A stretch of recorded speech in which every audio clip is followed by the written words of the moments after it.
Hello, my name is Andrew Bernier, and this is the Systems Curriculum to see how you can connect the dots.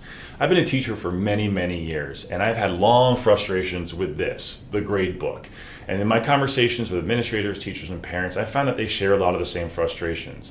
And these are some of the major points that I took away from those conversations, and that not all A's, or really grades in general, are created equal. So Susie's A in science may not be is not the exact same as Johnny's A in science as well. There's so many different concepts and intricacies that make those grades what they are, yet they're reported the same. And so what happens when we think about reporting, grades become more about reporting and less about actually helping the student. Unless you actually start paying attention to these little nitty-gritty things, it doesn't really help the student who's a lot of times unable to read what the values of these grades really means.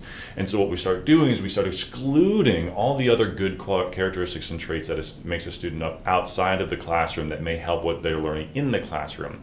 And in a lot of conversations, and I've been through a lot of them, we talk a lot about interdisciplinary learning through different subjects, but we don't have any mechanisms to actually help provide the oversight to see if students are indeed connecting ideas from other classes. And when we think about singular grading for singular concepts and assignments, we create a one-for-one grade that creates a one to none. And we start not assessing how students system sync or connect ideas. This plays to a student's weaknesses in summative grading as opposed to playing to their strength.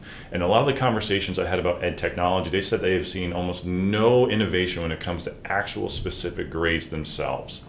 And so this is getting a lot of traction in bigger conversations at higher ed, specifically ASU. So Governor Ducey and President Crow had recently said that technology has irreversibly disrupted the labor market, and now the nation's education system has to change in order to keep up, that the lifelong learners have to be flexible, that's the key to the empowerment, and that we need to start people able to connect the dots, make connections, start drawing the relationships between one another, as those are skills and concepts that are not going to be replaced by automation. And an archaic linear means of grading is just stifling that. And so enter the systems curriculum. This is a digital mapping platform that's supposed to be an application platform interface to a learning management system such as Canvas is what ASU. So here's a digital grade book, which is pretty common. When teachers enter the grades and the embedded concepts and standards in them, it will then actually visually map how the students are making connections between those different ideas. And the hope is that as we start to build robust maps, it's a different visual way of learning, looking at what the student is learning. And as we think about interdisciplinary learning, we start thinking about other subjects. So for instance, how is a student connecting science ideas to mathematics ideas? So if the different grade books are connected to a single student map, we can start to visualize how those dots are starting to connect to give a really unique painting and portrait of the student. And so the target market for this product is we're looking for early adopters being at ASU and local secondary charters, as they're a little easier to start working with in terms of technology implementation. Target market overall, secondary schools and undergraduate colleges, even at the community colleges as well. Our value proposition to these people is that we want to focus on targeted individual evaluation. Targeted individual learning is getting a lot of traction right now in education as it helps to level students across schools and ability. A lot of conversation about disparity of achieving and who has and who has not. The systems map is a way of leveling that playing field. And for local teachers and administration, I've been in conversations, they want a prototype and we're starting to get traction. We need more support in order to make that happen. But some of the interesting conversations with counselors and special ed students. The counselor can help identify colleges or industries that may play to these strengths, and also special ed students. If we are able to map these out, it may help speak more volumes than a special ed student is able to articulate.